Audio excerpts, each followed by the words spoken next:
لا الہ الا اللہ محمد رسول اللہ۔ میت کو پڑھ کر بخشنا۔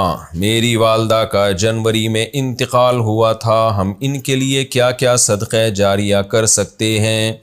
نیز کیا ان کو کچھ پڑھ کر بخش سکتے ہیں؟ یہ کہاں تک صحیح ہے اور کیا اس کا ثواب میت کو پہنچتا ہے؟ مسز عمر ریاض سے۔ قرآن کی تلاوت وغیرہ پڑھ کے میت کو ثواب پہنچانا، جس کو ایصال ثواب کہتے ہیں، اس میں یہ اختلافی مسئلہ ہے۔ احناف کے ہاں یہ جائز ہے، بعض فقہا اس کی حقیقت کے قائل نہیں ہیں۔ تو انسان کو ایک فقہ کو فالو کرنا چاہیے اور دوسرے فقہا کا بھی احترام کرنا چاہیے۔ اس کے دلائل کیا ہیں احناف کے، وہ میں کئی بار مسائل میں ریکارڈ کروا چکا ہوں، مضبوط دلائل ہیں۔ لیکن اتنی بات تو بہرحال ثابت ہے کہ اتفاقی چیز کیا ہے، وہ یہ ہے کہ پیسوں کا صدقہ کیا جائے۔ اس میں تمام فقہا کا اتفاق ہے کہ اس کا ثواب میت کو، جو بھی یعنی معتد بھی فقہا ہیں، جو ان کا اتفاق ہے کہ اگر آپ پیسے صدقہ کرتے ہیں یا کوئی کنواں کھدوا دیتے ہیں یا کوئی اور صدقہ جاریہ کا انتظام کرتے ہیں تو اس کا ثواب تو بہرحال یقینی پہنچتا ہے۔ اور حدیث میں بھی یہ چیز منصوص ہے۔ نبی صلی اللہ علیہ وسلم سے ایک صحابیہ نے پوچھا میں اپنی ماں کی طرف سے صدقہ کرنا چاہتی ہوں، افاتصدق عنہا ان امی توفیت عنی، میری ماں کا انتقال ہو گیا ہے، افاتصدق عنہا، کیا میں ان کی طرف سے صدقہ کروں؟ آپ نے فرمایا ہاں۔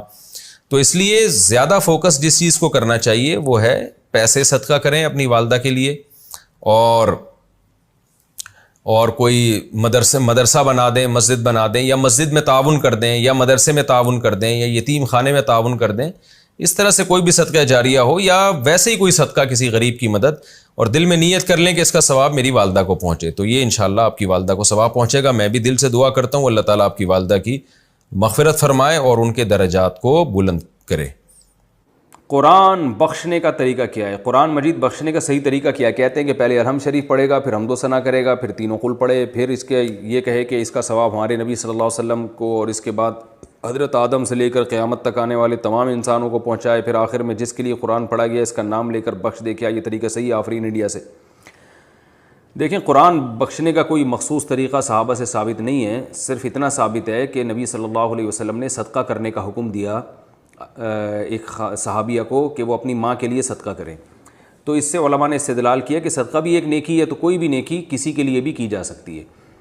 تو بہتر تو یہی ہے کہ جس چیز کا حدیث میں صراحتاً ذکر ہے اسی کو فالو کریں، یعنی صدقات و خیرات کیا کریں میت کے لیے۔ لیکن کوئی قرآن یا کوئی اور نیکی پڑھ کے بھی اگر ایصال ثواب کرنا چاہتے ہیں تو بھی ٹھیک ہے، اس کا کوئی خاص طریقہ نہیں ہے، بس دل میں نیت کر لیں کہ اللہ اس کا ثواب فلاں کو پہنچے۔ باقی یہ جو کہا جاتا ہے پہلے الحمد شریف پھر فلاں، پھر یہ، اس کا کوئی ثبوت نہیں ہے۔ کوئی بھی نیکی کسی بھی طریقے سے کی جا سکتی ہے اور دل میں یہ دعا کی جا سکتی ہے اللہ اس کا ثواب فلاں کو پہنچا دے۔ رہا یہ مسئلہ کہ اتنے ساروں کو پہنچا دے، آدم علیہ السلام سے لے کر فلاں لوگوں تک، پھر تمام پیغمبروں تک، صحابہ تک، تو یہ بھی جائز ہے کیونکہ ناجائز ہونے کی کوئی دلیل نہیں ہے۔ لیکن اس میں علماء کی دو رائے ہیں۔ بعض علماء یہ کہتے ہیں کہ ثواب تقسیم ہو کے پہنچتا ہے، تو جتنے لوگوں کو شامل کریں گے ثواب ڈیوائڈ ہو جائے گا، اور بعض کی رائے یہ نہیں کہ نہیں تقسیم نہیں ہوتا بلکہ ہر ایک کو پورا پہنچتا ہے۔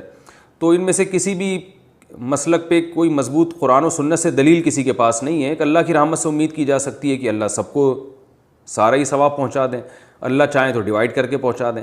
تو اس لیے کوئی ایسا خاص طریقہ نہیں ہے، جس طرح سے چاہیں کر لیں آپ۔ میرا جو اپنا معمول ہے، میں تو یہی کرتا ہوں کہ ایک تو صدقات و خیرات کو فوکس کرتا ہوں۔